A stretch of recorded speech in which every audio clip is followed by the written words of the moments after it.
Okay. So now it will ask how many queues are required. I am reading the number of queues to NUM. Okay. Then, so enter the size of the queues. So after reading the number of queues required, you should go for defining what should be the size of each queue. In the example which I showed, so the size of the first queue was 5, and then the size of the next queue was 4, size of the next queue was 2, and the size of the last queue, the fourth queue, was 5 again. So now after reading the number of queues required, you are reading the number of sizes of each queue. And since I have to define the sizes of all the queues, say if I told I require 5 queues within a single array, so I will be reading the number as 5, and for every queue, since I need to set the size, I need to run a for loop. So for I is equal to 0, I less than I plus plus, I am reading the size of the queue here.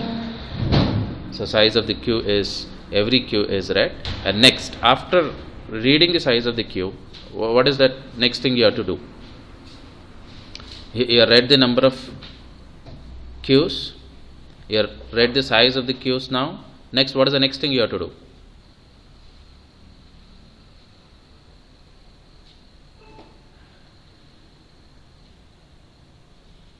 Am I audible? Yes, sir. Yeah, what is the next thing? After reading the number of queues and defining the sizes of each queue, what is the next thing you have to do?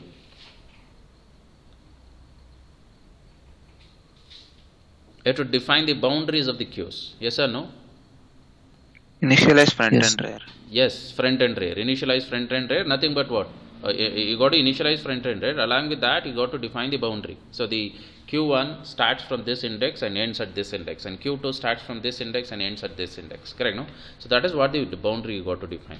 Now for that, again you are running one more for loop where index is equal to 1, index less than or equal to num, index plus plus. So for that reason we have taken the variable index. Index is initialized to 1. That means I am not initializing it to 0 because I want to repeat it for the number of queues. Okay, so if I assume num value is 5, so this for loop I will repeat it for 5 times, and I go for defining LB and UB for each of the queue, lower bound and upper bound of each queue. Okay, so how I define the lower bound and upper bound of each queue? By calling the function setQueue index. Okay, so this index I am passing. So what index really refers here? Index really refers to the queue to which you are defining the lower bound and upper bound.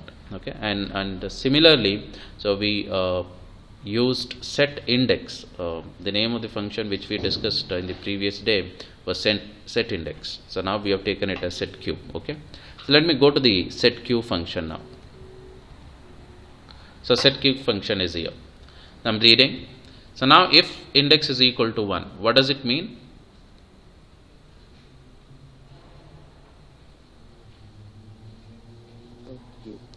So if index is equal to 1, what does it mean? It's the first queue. Now q dot front of index is equal to 0, and q dot rear of index is equal to q dot front of index minus 1. Okay, so this is what we are doing. So if it is not the first queue, I go to the else part. Okay, I take a variable with the name sum. So this is something similar to what we did in the previous class. So but there we were using only one pointer, that is stop, but here we are defining two things, front and rear. Sum is equal to 0. So now I got to find. See, when I'm, say for example, now the index is 2. Now I want to define the boundary for the second queue. So the second queue will start after the first queue. For defining the boundary of the second queue, I should be knowing what is the upper bound of the first queue. Okay, now for that, for I is equal to 0, I less than index minus 1, I plus plus. So this is what I am doing. Sum is equal to sum plus size of what? The first queue. Okay, since I am assuming the index value is 2, so because I want to define the boundary of the second queue, for I is equal to 0, for I less than index minus 1, so what I will do, sum is equal to sum plus size of I. So here I will be the first queue, size of the first queue. So initial sum is 0. I take the size of the first queue and I'll add it to the initial sum. It becomes the size of the first queue, and now I make q dot front is q dot front of index, that is the front pointer of the second queue is equal to the sum. So this this front right now it is pointing as a lower bound to the second queue just after the upper bound of the first queue. OP people understood?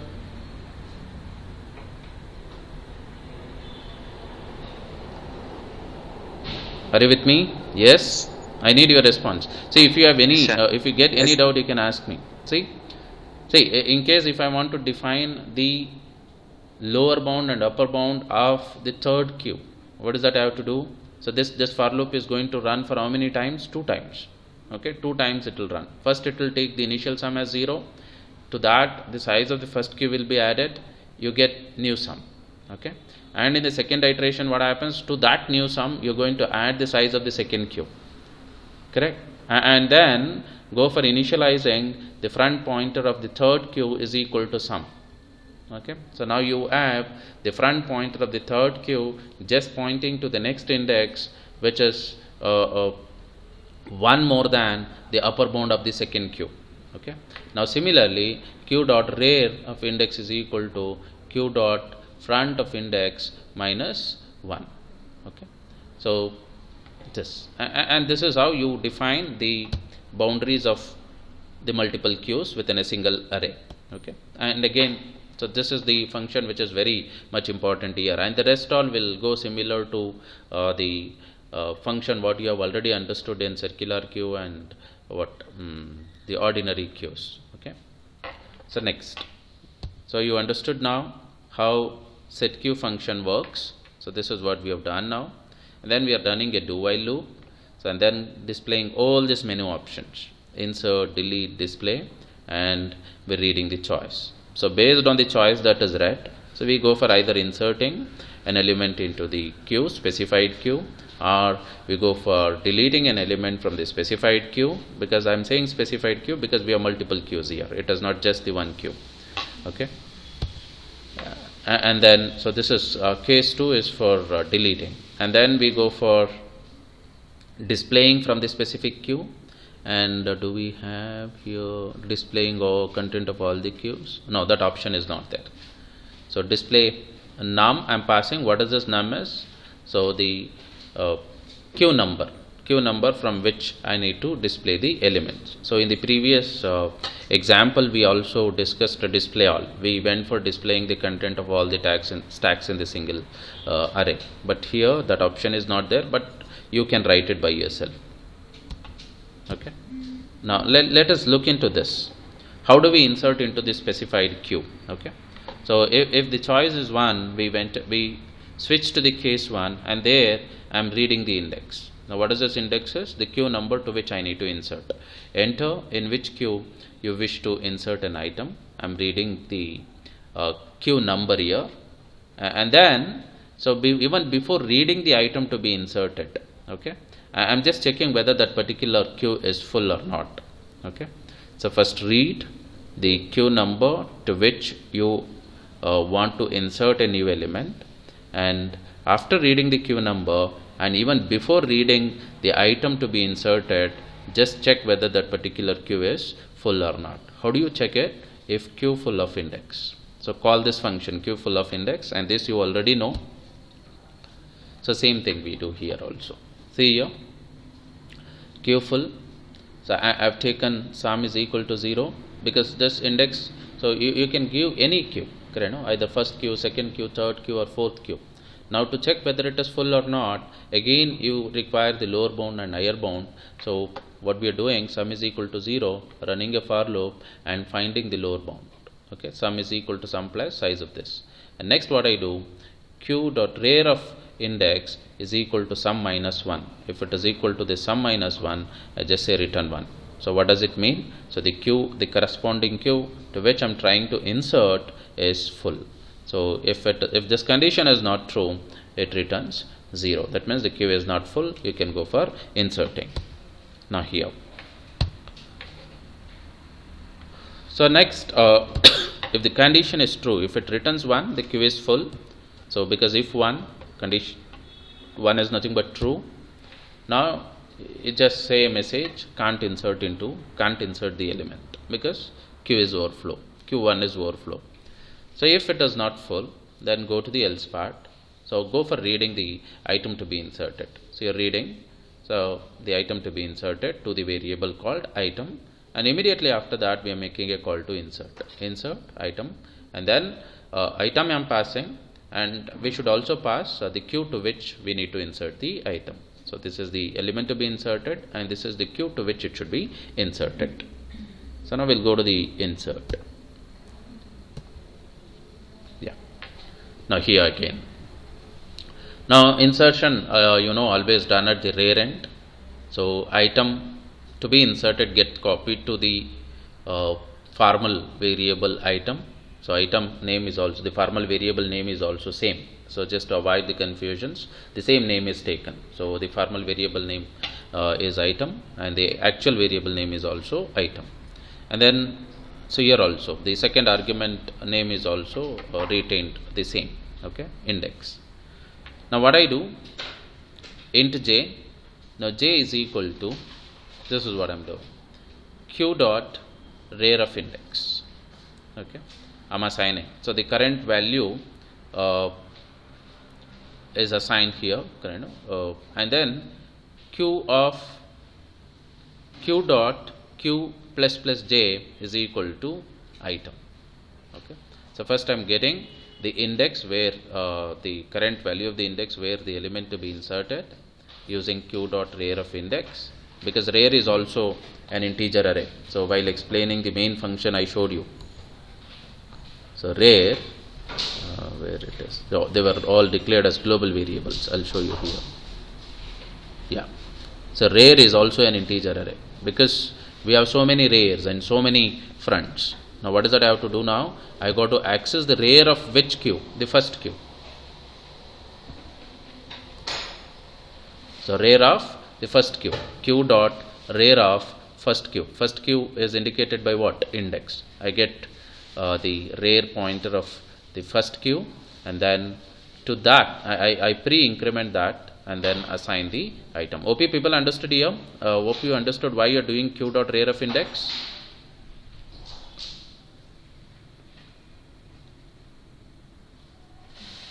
Hello?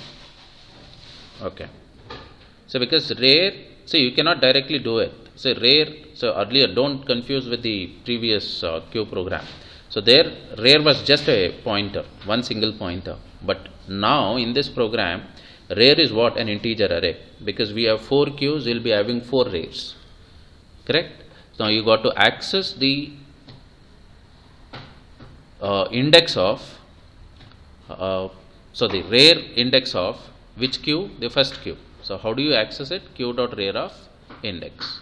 Now and then go for adding an item to that, and after that, so just increment the rear of which first queue by 1. Okay. Next. So this is done. Now similarly, we'll try to understand how to delete from the specified queue. So case 2, I'll read the queue again from which you need to perform the delete operation, and then before deleting you got to check whether the queue is empty or not. So we are making a call to queue empty just by passing the queue from which you need to delete. Now we'll go to queue empty. So this is the queue empty function. So queue empty function is this. Now what you check? Q dot front of index. I'm just checking the index of the corresponding queue is greater than q dot rear of the corresponding queue. So if the front is exceeding, when I try to insert, if the front is just trying to exceed the rear pointer, then I say queue is empty. Okay. Return 1, else return 0. Now if 1 is returned, we just say queue underflow, else, so we go for deleting the item. So delete, so we just pass the index here, okay, that is the queue from which you need to delete, because deletion always happens from the front end, so you don't have to pass the front, so just pass the queue from which you need to delete. So delete is to delete. Index is passed, we'll go to delete function now. So delete is here.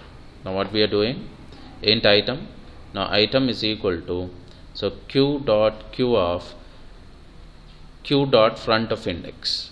Okay, so using this I'm accessing the front pointer of the specified queue, and using that front pointer I'm assigning the item. I'm assigning the item to which the front pointer is pointing, and after that, so I'm decrementing the front pointer by 1. Okay, so and then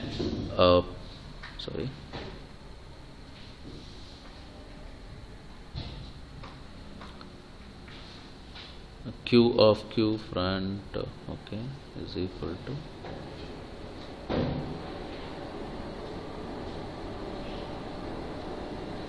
okay, this statement does not necessary. So what you have to do, after assigning the item to this variable, so the q dot front of index should be incremented by 1 and then return item. So this is not necessary. I'll cut this. Okay, now q dot front of index is equal to, because you are deleting first item. Say for example this is the queue. Let me take only 2 queues. This is one queue, this is another queue.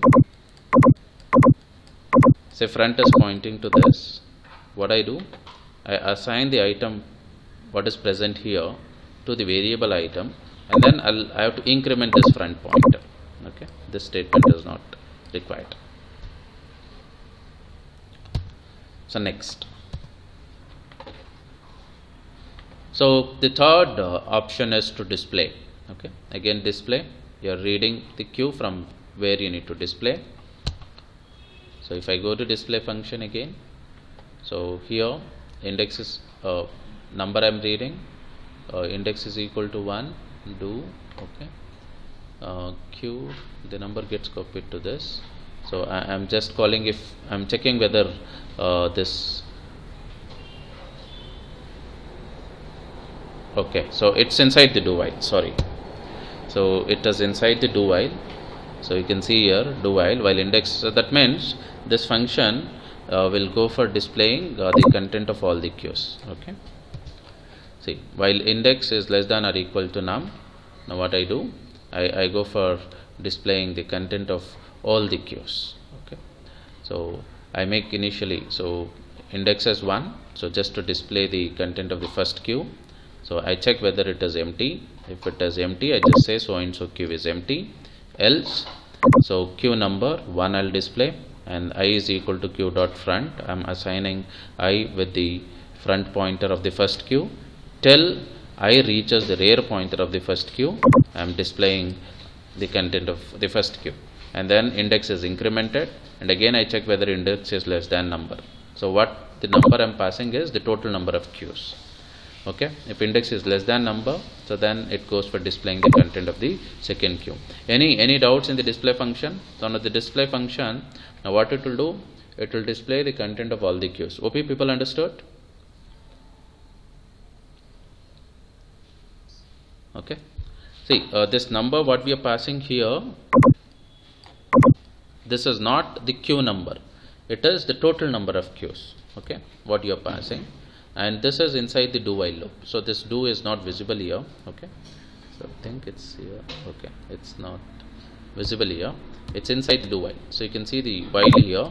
So before this there is a do, yeah, do is also here. Okay, do is here. So this loop, how many times it will run? It will run for the number of queues. Okay, if there are 5 queues, it runs for the 5 queues, and the content of all the 5 queues will be displayed. Yeah, just have a look, and if you have any doubts and require any clarification, please do ask me. And so there's one assignment for you. I want you to execute these programs. So the program which I gave you yesterday, creating multiple stacks in a single array, and the program which is explained just now, creating multiple queues in a single array. So you cannot do copy paste. Okay, this is the image what I have put. So you got to edit it manually and just execute them. So even though they are not the lab programs, so I want you people to execute it, because you have already completed 5 lab programs, and next week from Monday you'll be doing the 6th lab program on the queues, circular queue. So but along with that, I want you people to execute program to create multiple stacks and program to create multiple queues within a single array. And I want you people to write these 2 programs also in the observation copy. Will you be doing it?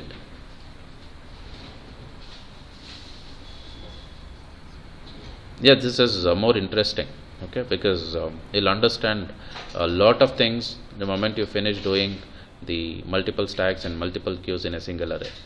Okay. So if you understand these 2 programs, and if you're capable of executing and debugging these 2 programs, the other programs, the normal stack program and the normal circular program, so you feel they're nothing, okay, they're very simple in front of this.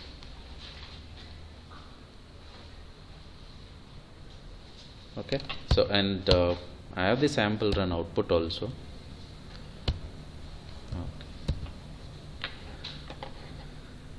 Yeah, see here, now the program is asking me how many queues do you want? 4, and enter the size of the queue. So first queue size I've given it as 4, next queue 6, and then 5, and next last queue is 5 again. Now the menu option is displayed to me, so enter the choice 1. Now it is asking me enter the queue to which you need to insert. So I'm just choosing the 3rd queue. What is the size of the 3rd queue? 5 it is. I just want to insert the item 3 to the 3rd queue, and it is asking me, so since after I choose the queue, it will go for checking whether the queue is full or not. So since just now I created the queue, 3rd queue is not full. Now it is prompting me to enter the item to be inserted. So I have taken 10 as the item to be inserted, and then the moment I put 10 and enter, the item gets inserted. The item is inserted. Now it is asking me whether you want to continue with further execution. Do you want to continue? Now I am saying yes. Either you can go for writing uppercase y or lowercase y. Okay. So because see, while answer is equal to in the program, just have a look here. So do you want to continue? Answer is equal to get character I'm doing. Okay. So the character which I read from the keyboard gets assigned to ANS, and there I'm checking whether I've pressed uppercase y or lowercase y. Answer is equal to y, or answer is equal to lowercase y. So the condition is true, it goes and repeats the execution of the program again. Okay. Now I have entered y. So again the main menu option is displayed to me. So next I'm going again with the choice 1. Now it is asking me which queue you need to insert. 4. Item to be inserted is 20, and again, do you want to continue? Yes. So I'm continuing. Okay. Now and finally, when I don't want to continue further, so I'm just typing n. Okay. So is it mandatory that you should always type n to terminate the execution of the program?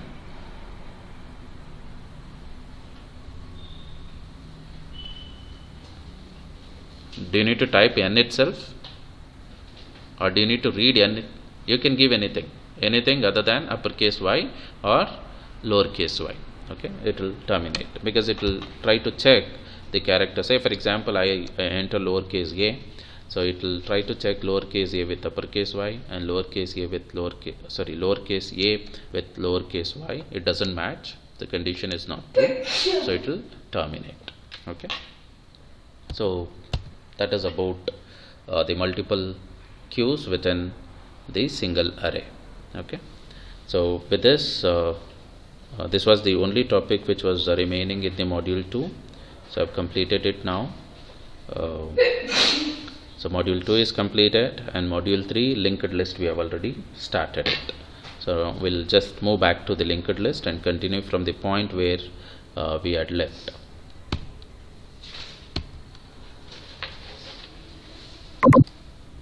So take this as an assignment. Okay, so I want you to write these programs in your observation copy and execute, even though they are not lab programs.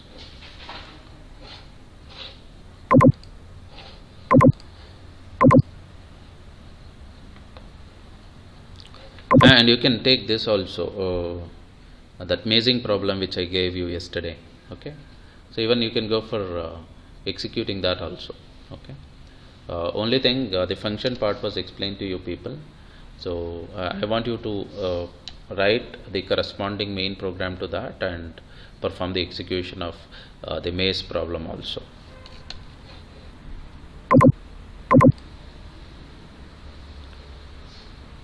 Okay, so now we'll continue with the linked list.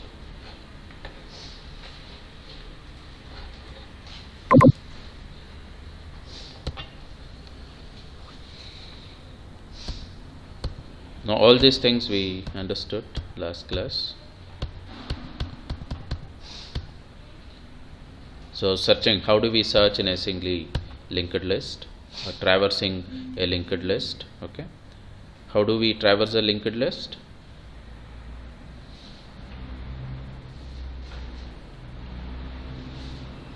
How to traverse a linked list?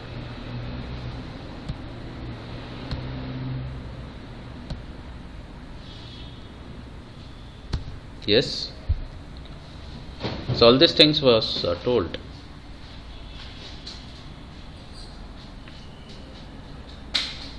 Yes, you have to take a pointer, you have to define one more pointer and make the pointer to point to the first node to which the start is already pointing. Yes or no? Next, what you have to do?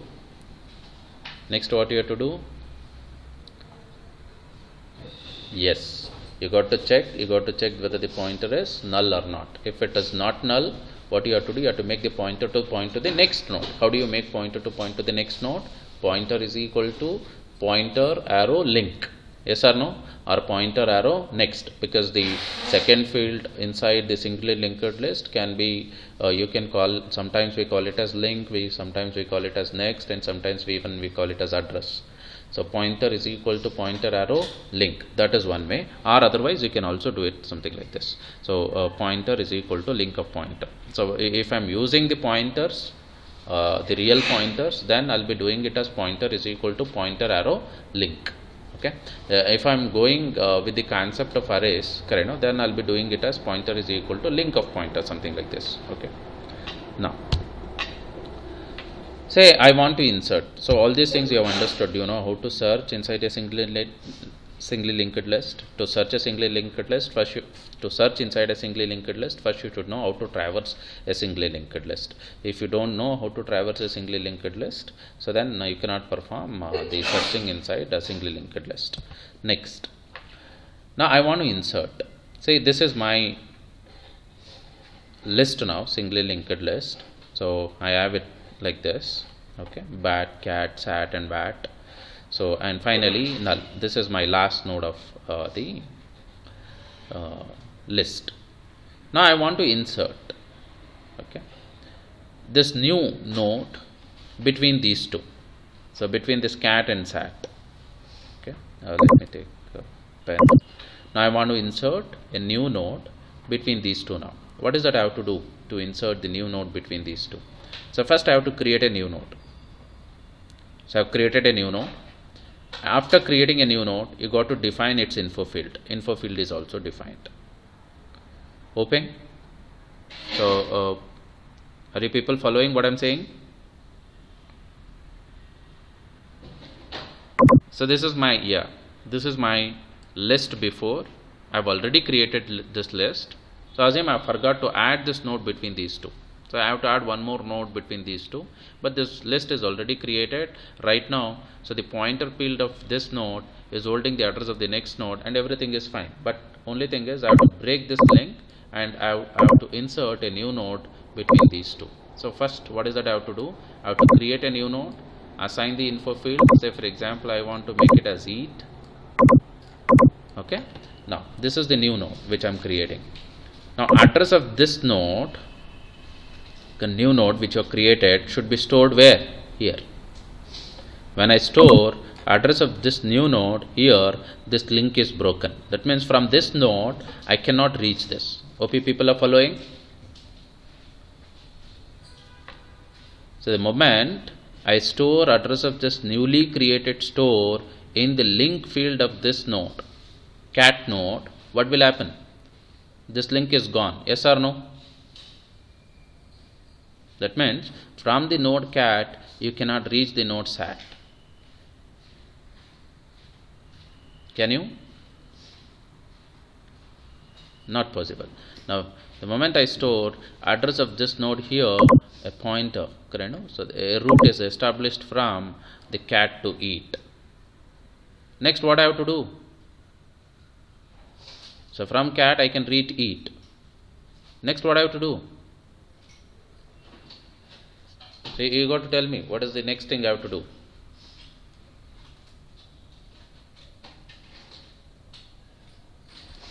See, address of sat, this node. Yeah, address of this node should be stored where? In the link field of which node? New node that is created, correct? No, eat node. So now the moment the address of this node I store here, correct? No? So you have a pointer from eat to sat. So now you have this new node inserted between cat and sat. Hope you understood. Okay, so now how to do it programmatically? So this is what I showed you by writing the diagram and all. Now how do you do that programmatically? Just observe now. See, I got to traverse till here. If I want this new node to be inserted between cat and sat, now I got to start from the beginning, correct? No? From the starting node, and I have to travel my list until I reach cat. Yes or no? Yes or no? Yeah. See what I'll do now? I'll take a pointer. Okay. So cptr, let me take cptr. So I'm writing. Observe what I'm writing. I have written cptr. Now how to make cptr to point to this node? So you have to say cptr is equal to ptr. Cptr is equal to, so because this ptr is already pointing to this node, ptr. Following? If I say cptr current ptr, so see why I have taken it as cptr. Cptr is nothing but the current pointer. Cptr is equal to ptr. Okay. Now I have cptr pointing to this. Hope you are following. Next, what I have to do? Now I got to check whether cptr equal to null. Like this, cptr arrow. So this field is link. Okay, link not equal to null. If cptr arrow, okay, link not equal to null. Is it not equal to null? Is the link field of this node equal to null or not equal to null? Not equal to null, because it's not null. It's pointing to the next address of the next node. Yes or no? It's pointing to the next node. It is holding the address of the next node. So it is not equal to null. This condition is true. If it is not equal to null, what you do is, so check whether the info field of the node to which cptr is pointing equal to cat. How do you check it? I'll write here. cptr. How to access this field? Using cptr.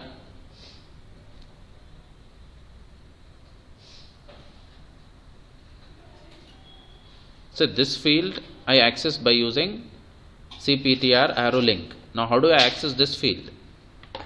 cptr arrow. Okay, what is this field?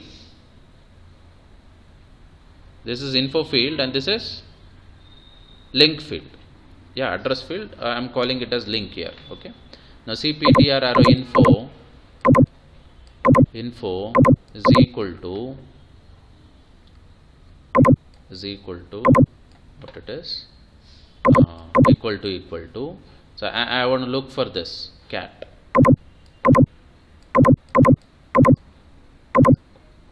If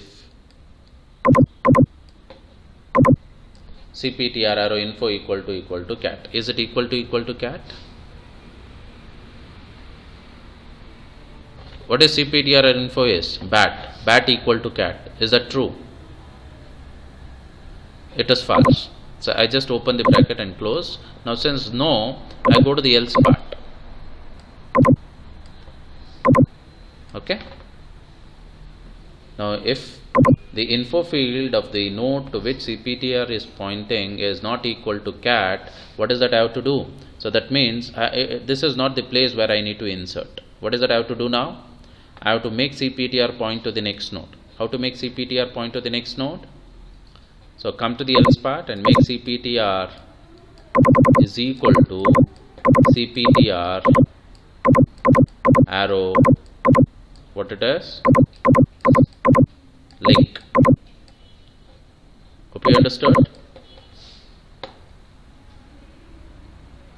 See, so if I assume address of this node is 2000, what is cptr now? 2000, and say here I have 3000. Correct, no? Now in order to make the cptr point to this node, say address of this node is 3000 and the same address is present here.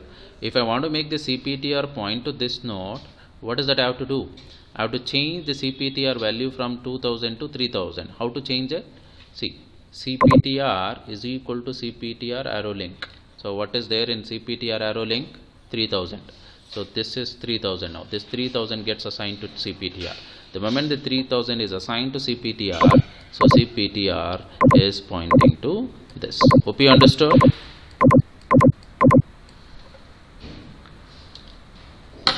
So now we have just made cptr to point to the next node. Okay. Now again I'll come back here. Now I check whether cptr arrow link not equal to null. So I'm checking the link field of this node whether it is equal to null. Is it equal to null? No, not equal to null. Condition is true. Come here and check whether cptr arrow info equal to cat. So you're checking info field of this node whether it is equal to cat. Is it equal to cat? cptr arrow info, this is cat and equal to cat. It is true. That means this is the node. That means just after this node I should insert the new node. Hope you understood. So I got the node, correct, no? After which the new node to be inserted. Okay, this is the node. I have found the node now. So after this node I got to insert the new node. Now what I'll do inside this if, the moment I get the node after which the new node is to be inserted, I'll go for creating a new node. I'll just write a piece of code here to create a new node. Let me assume because I cannot write everything here. So assume at this line what I'm writing here is the piece of code which creates a new node. Say the new node is created. So let me call this as new node itself. New node. Okay. So new node. It's again one more pointer which is holding address of this node. Now what is that I have to do? This new node address should be kept here. Yes or no? Right now the cat node link field is holding the address of the sat node. Now I don't want the link field of the cat node to hold the address of the sat node. Now I want to make the link field of the cat node hold the address of what? New node. How to do this? Look here, cptr, correct, arrow, link. I'm accessing this field, correct? Hope you're following. Is equal to new node.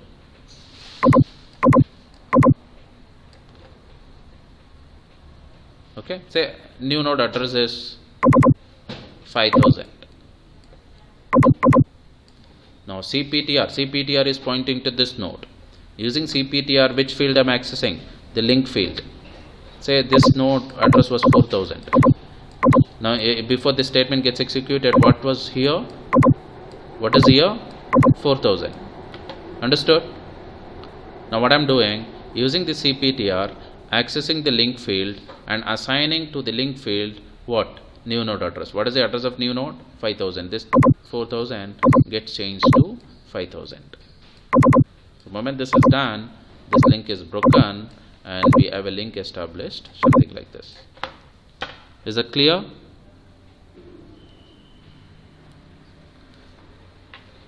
Correct, no? Okay. So this is how you can go for inserting a new node within a singly linked list. Okay. So now time is already 9:05. So you have next class. Let me stop here, and Monday we'll continue from this point on. So I'll give you the exact implementation of inserting between the two nodes in a singly linked list. Okay.